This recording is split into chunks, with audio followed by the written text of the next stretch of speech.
Bismillahirrahmanirrahim. Assalamualaikum warahmatullahi wabarakatuh. Saudaraku, ihsan adalah prestasi tertinggi seorang hamba di hadapan Allah Subhanahu wa taala. Ihsan dalam konteks ibadah artinya optimal menjalankan ibadah kepada Allah Subhanahu wa taala. Ihsan dalam konteks bekerja artinya profesional. Ihsan dalam konteks akhlak artinya berbuat baik, berperilaku baik. Dan Allah Subhanahu wa taala di dalam banyak ayatnya memerintahkan kita untuk berbuat ihsan. Salah satunya adalah firman Allah, A'udzubillahi minasyaitonirrajim. Wa ahsinu innallaha yuhibbul muhsinin. Juga firman yang lain, in tuhsinu wa tattaqu fa innallaha kana bima ta'maluna khabira. Dan Rasulullah sallallahu alaihi wasallam juga memerintahkan kepada kita bahwa ihsan itu adalah diwajibkan Allah Subhanahu wa taala. Dalam sabdanya, innallaha katabal ihsana ala kulli syai. Kata Nabi, berbuat ihsan itu telah diwajibkan oleh Allah dalam segala hal. Paling tidak ada 3 aspek yang kita dituntut untuk berbuat ihsan di dalamnya. Pertama dalam hal ibadah, kedua dalam hal muamalah, ketiga dalam hal akhlak. Dalam hal ibadah, Nabi Shallallahu alaihi wasallam telah mengajarkan kita tentang makna ihsan, yaitu di dalam hadisnya, dalam hadis yang dimana ketika itu malaikat Jibril alaihissalam bertanya tentang 3 hal, iman, Islam, dan ihsan. Nabi SAW menjawab tentang ihsan, al-ihsanu an ta'budallaha ka'annaka tarahu, fa in lam takun tarahu, fa innahu yaraka. Engkau menyembah Allah seakan-akan kau melihat Allah. Kalaupun kau tidak melihat Allah, maka ketahuilah bahwa sungguhnya Allah melihatmu.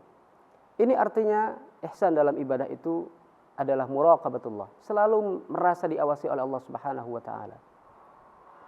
Oleh karenanya melihat ihsan harus dalam perspektif akidah.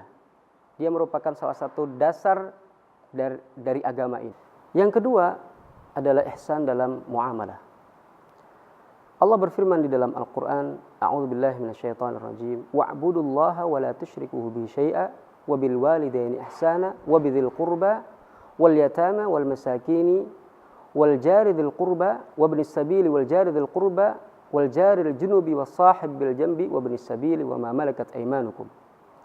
Allah menjelaskan dalam ayat ini bahwa kita diperintahkan untuk berbuat ihsan kepada kedua orang tua, kepada tetangga, kepada kerabat, tetangga yang jauh dan tetangga yang dekat, kepada teman sejawat, kepada yatim, kepada orang-orang miskin, kepada ibnus sabil, kepada hamba sahaya. Artinya berbuat ihsan kepada mereka adalah berderma untuk mereka, berbuat baik kepada mereka, peduli kepada mereka. Dan yang ketiga, ihsan dalam akhlak. Ihsan dalam akhlak akan terwujud manakala seseorang juga berbuat ihsan dalam hal ibadah, dalam muamalah. Maka sebagai cerminan dari ihsan mereka di dalam ibadah dan muamalah, juga pastinya mereka akan ihsan di dalam akhlak. Dan salah satu contoh yang disabdakan oleh Nabi Shallallahu alaihi wasallam tentang akhlak yang baik bahkan terhadap binatang sekalipun, terhadap binatang sembelihan. Kata Nabi ketika mengatakan innallaha katabal ihsana ala kulli syai. Salah satunya beliau mengatakan wa idza dzabhtum fa ahsinudz dzibhah. Dan jika kalian menyembelih maka berihsanlah dalam menyembelih. Itu dalam menyembelih binatang. Apatah lagi kita ketika bergaul dengan orang, dengan bergaul dengan manusia dan seterusnya.